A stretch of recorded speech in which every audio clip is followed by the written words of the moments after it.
Chelsea have made Aston Villa star Morgan Rogers their top target for the remainder of the transfer window and will go all out for the £80 million rated England star.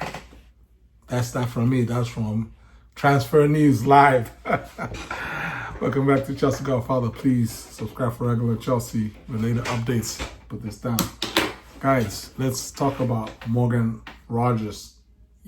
This is a young man who needs no introduction. He's 22 years old, going on 23. I believe his birthday is about 9 days away.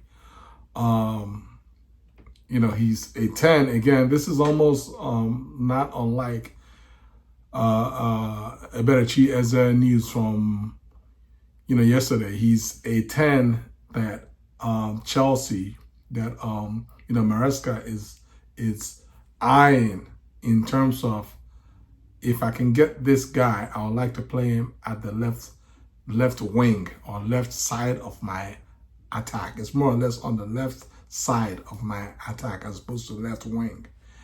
And again, whereas the Eberechi Eze possibility, prospects for me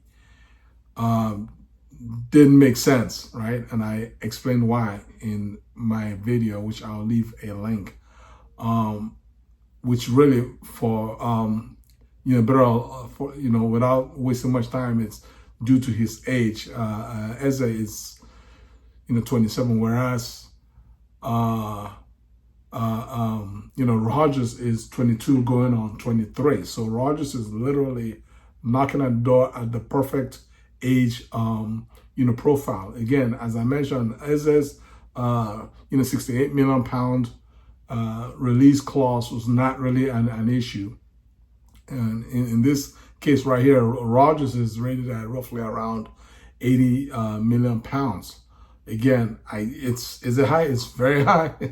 It's very high, but I don't see that number being a roadblock. The real roadblock with regards to the possibility of Morgan Rogers coming to Chelsea is with regards to just the simple fact that he is Aston Villa's best player. He's the most prized asset, right? I mean, this is a player that is, for better or worse, right, not for sale. Obviously, every player is for sale at the right price, but as for right now, he's quote unquote not for a sale. And so for Chelsea, for Maresca, the challenge is, how do you make a player who is otherwise in the not for sale bracket and make him for sale? And there's multiple ways to possibly go at it. Number one is from the simple fact that Aston Villa has, obviously, it's well documented that they've been having issues financially in terms of compliance with PSR, in terms of compliance with FFP. They had to sell their women's team back to themselves. Obviously, I'm laughing because we, Chelsea, I mean, we kind of wrote the book on that move, right? And now everybody is copying the so-called quote unquote loophole. But again, they had to sell their women's, and that deal was actually approved by the Premier League, and having been approved, it eased off their pressures with regards to complying with PSR for this season that we're entering. However, the financial pressures are still on their neck with regards to FFP. FFP obviously applies to UEFA, whereas PSR applies to the Premier League. So with regards to FFP, the danger for Aston Villa is the risk that they may not be allowed to participate in future a UEFA sponsored events. Obviously, Champions League is their biggest of their currently three main tournaments. And so that's, again, is a risk that is sort of hovering above, hanging above their heads like a dark cloud. And that again applies pressure with regards to the possibility, not necessarily the necessity, but the possibility that down the road, along the road of this window, that they may consider having to let a player go. Then the other possible way that this could happen is, obviously we're still in the window, right? And Aston Villa needs players, right? They need players. So Jackson, Jackson. Obviously, Unai Emery is a known admirer of Jackson, and Jackson is for sale. Notwithstanding we put a price tag, £100 million price tag on Jackson, but that obviously is just to sort of ring the bell and say, hey guys, this guy is for sale. Now, don't start at £30 million like AC Milan. Kind of bring your hand up, and start maybe around mid 50s, mid 60s, and let's see where the final number lands us. And that's probably where, if a club came for him, that Jackson would go. And so Aston Villa obviously has, last season, at a point, Ollie Watkins was on the bench. At a point, Ollie Watkins was on the bench.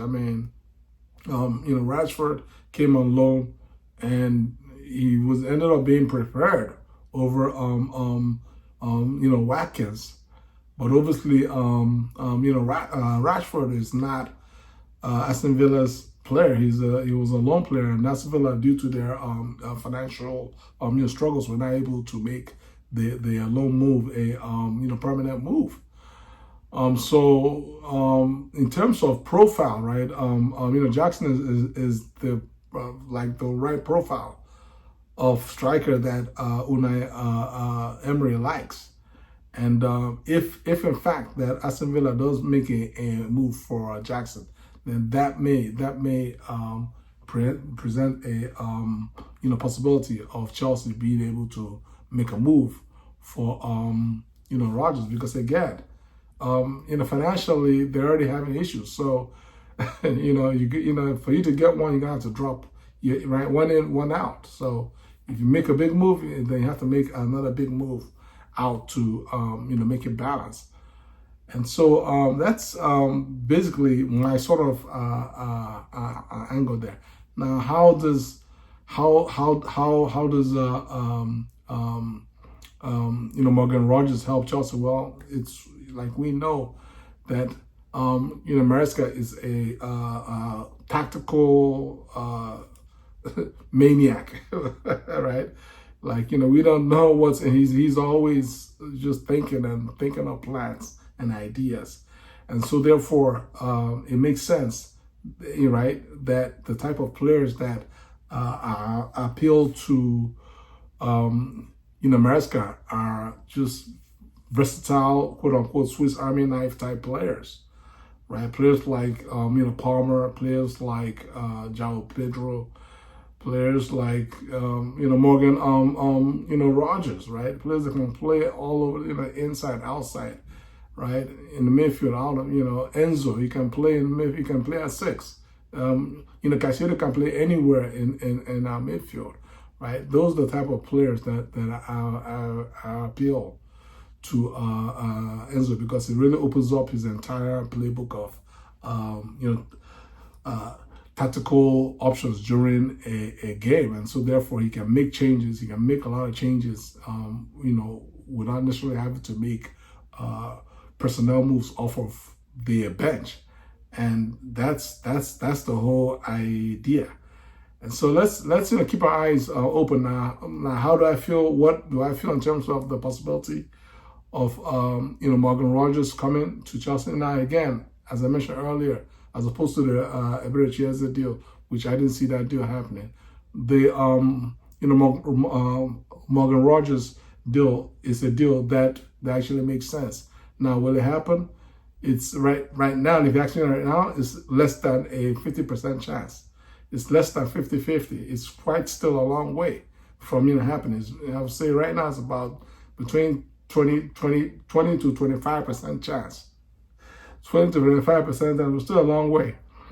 But let's see what happens over the next couple of weeks, because time waits for nobody in the transfer window, and a day, a week is a lot can happen. A lot can happen. So let's keep our ears open. How do you all feel? Please like this video, share this video, subscribe to my channel. God bless you guys. Peace.